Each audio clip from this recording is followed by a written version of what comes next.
आदेश आदेश। मैं भैरव वीरेंद्र रुद्रनाथ अघोरी आप सभी का स्वागत करता हूं। जैसा कि आजकल प्रचलन में है, हर एक साधक उस विद्या को या उस साधना में निपुणता हासिल करना चाहता है जिससे वो किसी का भी भूत भविष्य वर्तमान बता दे, या हम यूं कहें उसे देखने मात्र से ही उसके बारे में सारी जानकारी उसे प्राप्त हो जाए। तो इस साधना को हम बोलते हैं काल ज्ञान की साधना, या हम बोल सकते हैं कि आप जिस किसी के भी बारे में जो भी बोलोगे वो सत्य हो। काल ज्ञान में ही एक चरण आता है वाक सिद्धि का, जिसमें आप जो भी बोलो जिसके लिए भी वो सत्य साबित होता है। आज जो साधना मैं आप सभी के समक्ष लेकर आया हूँ वो है वाक यक्षिणी की साधना। ये साधना उन साधकों के लिए वरदान है जो तंत्र और ज्योतिष को साथ लेके चल रहे हैं, या उन ज्योतिषाचार्यों के लिए जो वरदान है जो ज्योतिष में पारंगत होना चाहते हैं और ज्योतिष के माध्यम से सामने वाले का भूत भविष्य वर्तमान बताना चाहते हैं। क्योंकि ज्योतिष की कुछ कड़ियां ऐसी हैं जहां आप भविष्य सटीक नहीं बता सकते, आंशिक होता है, वो बदल भी जाता है। लेकिन यदि आप शक्ति के माध्यम से भविष्य कथन कर रहे हैं तो वो सत्य होता है।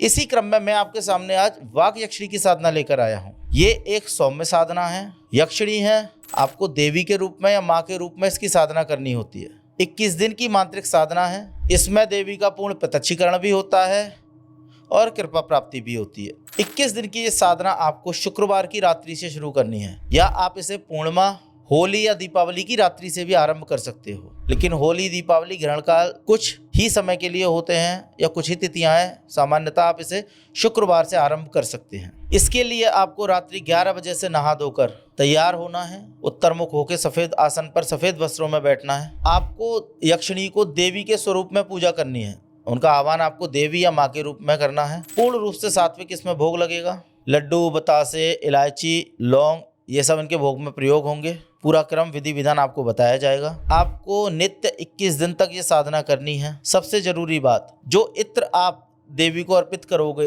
रूई पर लगाकर, उसी इत्र के फाय को अपने दाएं कान में आपको लगाना है पूरे साधना क्रम के दौरान। एकांत कमरे में साधना होगी। जब भी देवी आपके समक्ष प्रकट होती हैं, पूर्ण रूप से प्रत्यक्ष होती हैं, तब आपको उनसे बात करनी है, उनसे वचन लेने हैं और आपको उनसे बोलना है कि मैं जब भी बुलाऊं आपको आना होगा। मैं जिसके बारे में भी आपसे जानकारी मांगू वो आपको बतानी होगी। यदि देवी आपसे स्थान मांगती है तो आपको अपने दाहिने कान पे उन्हें स्थान देना है। इसका मतलब ये हुआ, जब भी आप किसी के बारे में जानकारी चाहेंगे, यक्षिणी आपको आपके कान में आकर बताएगी, चाहे फिर वो कोई भी हो। आप उसके बारे में जो अपनी जबान से बोलोगे वो सत्य होगा। यक्षिणी साधना है, नियम आपको पूरी तरह स्पष्ट रूप से समझने होंगे। इस साधना के दौरान आपको बीड़ी, तंबाकू, गुटखा, पान मसाले का प्रयोग नहीं करना है। पूरी तरह सात्विक आहार लेना है, ब्रह्मचर्य का पालन करना है। जिस कमरे में आप साधना करोगे उसी में आपको जमीन पर शयन करना है, बिस्तर लगाना कर। 21 दिन की साधना के दौरान आपको कोई भी नशीला पदार्थ, बीड़ी, तंबाकू, सिगरेट का भी प्रयोग नहीं करना है। सुपारी तक का सेवन नहीं करना है। भली बातें सोच लें, समझ लें। लेकिन हाँ,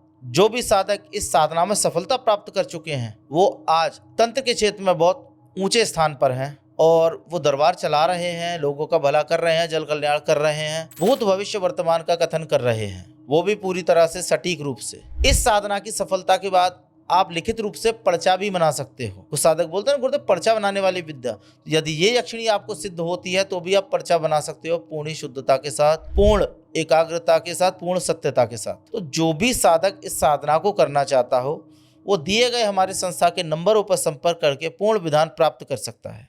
आदेश आदेश।